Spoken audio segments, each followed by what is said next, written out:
Chicken মহারানী বারবারই কিন্তু এই চিকেনের রেসিপির নাম আমি শুনেছি, তবে এই রেসিপিটা কখনো টেস্ট করিনি অথবা কখনোই বানানোও হয়নি, আর কোনো বিয়ে বাড়ি বা অনুষ্ঠান বাড়িতে গিয়ে খাওয়াও হয়নি।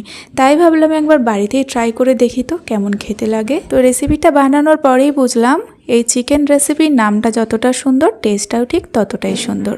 নমস্কার বন্ধুরা, কেমন আছেন আপনারা সবাই? আশা করছি সবাই অনেক ভালো আছেন। আজকের রেসিপি শুরু থেকে শেষ পর্যন্ত দেখবেন, আশা করি আপনাদের ভালো লাগবে। তো চলুন আজকের রেসিপি শুরু করি।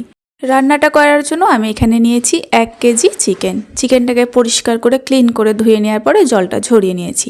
চিকেনের মধ্যে দিয়ে দিলাম 1 চামচ গোলমরিচ গুঁড়ো, 1 চামচ লবণ, 1 চামচ আদা রসুন বাটা আর একটা লেবুর 2 সাইডের অংশ থেকে রসটা আর কি দিয়ে দিলাম। ভালোভাবে মাখিয়ে নিচ্ছি।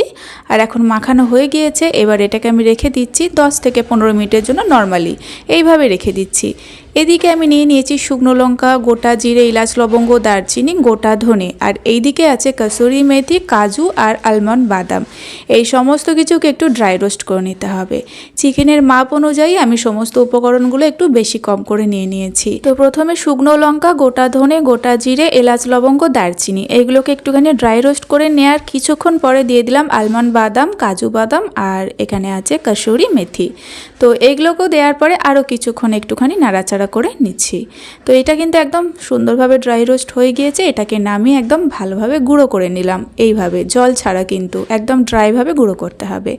তো এবার আমি রান্নাটা করে নেব। রান্না করার জন্য পরিমাণ মতো সরিষার তেল দিয়ে দিলাম, চাইলে আপনারা সাদা তেলটাও নিতে পারেন। তো প্রথমে এখানে 1 মুঠো মতো পেঁয়াজ কুচি দিয়ে দিলাম। এখানে 2টো পেঁয়াজ আছে।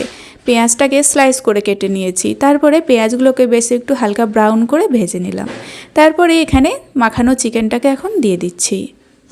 তো আপনারা যদি এখানে 500 গ্রাম চিকেন দিয়ে করে নিতে চান তাহলে উপকরণগুলো আরেকটু করে কম দিতে পারেন। আমি সমস্ত উপকরণ দিয়েছি 1 কেজি চিকেনের জন্য। এইবার দেখুন আমি খুব ভালোভাবে চিকেনটা এখন কিছুক্ষণ কষিয়ে নিচ্ছি আর কি, মোটামুটি 5 মিনিটের মতো এখন কষাবো। 5 মিনিট কষানো হয়ে গেলে এর মধ্যে অ্যাড করে দিলাম 3 চামচের মতো টক দই, আর যে ভাজা মশলাটা আর কি ড্রাই রোস্ট করে আমি গুঁড়ো করে নিয়েছি সেইটা কিন্তু এখানে পুরোটাই দিয়ে দিলাম। তো এইবার সমস্ত কিছুর সঙ্গে এখন চিকেনটাকে বেশ খানিকক্ষণের জন্য কষাতে হবে। যত ভালোভাবে কষানোটা ভালো হবে আর কি, ততটাই চিকেনের টেস্টটা দারুণ আসবে।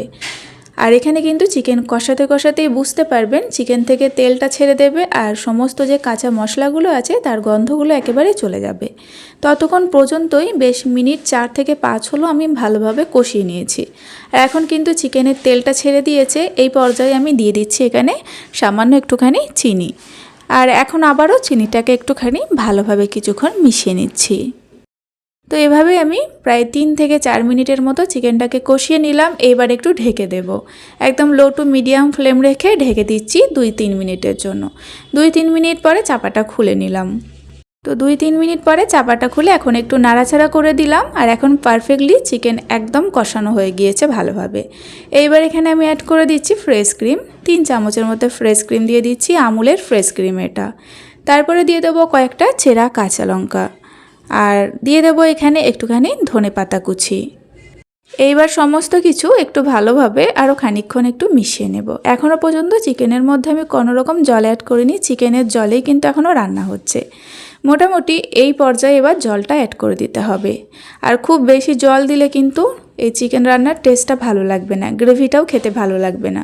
তাই খুব ভালোভাবে সমস্ত কিছু নাড়াচাড়া করে এখন আমি মিশিয়ে নিয়েছি। এবার এখানে খানিকটা জল অ্যাড করে দেব। তো এই যে এখানে হাফ কাপের মতো আমি জল দিচ্ছি, আর জলটা কিন্তু নর্মাল জল। জলটা দেওয়ার পরে নাড়াচাড়া করে একটুখানি মিশিয়ে নেব। এর থেকে বেশি কিন্তু জল এখানে দেওয়া যাবে না। একটু ভালোভাবে মিশিয়ে নিয়ে এখন লো ফ্লেমে আরও 10 মিনিট থেকে 12 মিনিটের জন্য ঢেকে দিলাম। 10-12 মিনিট পরে চাপাটা খুলে নিলাম। আর এখানে চিকেন মহারানি একদম রেডি। এই পর্যায়ে দেখবেন চিকেন ভালোভাবে সেদ্ধ হয়ে যাবে, তবে গ্রেভিটা ঠিক এইভাবে নামিয়ে ফেলতে হবে, কারণ গ্রেভিটা খেতে এত টেস্টফুল। এরপরে কিন্তু গ্রেভিটা শুকিয়ে ফেললে তাহলে কিন্তু একদম চিকেনের গায়ে লেগে যাবে, তাই এই পর্যায়ে গ্রেভি থাকা অবস্থায় নামিয়ে ফেলতে হবে। চিকেন মহারানি খাওয়ার জন্য কোনো রেস্টুরেন্টও যেতে হবে না বা কোনো অনুষ্ঠান বাড়িতেও যেতে হবে না, একদম বাড়িতে সহজে বানিয়ে নিন। যে উপকরণগুলো দিয়ে বানানো হয়েছে ঠিক সেই উপকরণগুলো দিয়ে। পারফেক্ট টেস্ট, পারফেক্ট টেক্সচার, খেতে দারুণ লাগে। ভাতের সঙ্গে সার্ভ করতে পারেন, অথবা পোলাও, ফ্রাইড রাইস, যে কোনো কিছুর সঙ্গে। রেসিপি ভালো লাগলে একটা লাইক দিয়ে অবশ্যই কমেন্ট করে জানাবেন। আর চ্যানেলে নতুন হয়ে থাকলে চ্যানেলটিকে সাবস্ক্রাইব করে পাশে থাকা বেল আইকনটি প্রেস করে রাখবেন। আজ এই পর্যন্তই, ফিরে আসবো নতুন রেসিপি নিয়ে। সকলে ভালো থাকবেন এবং সাবধানে থাকবেন।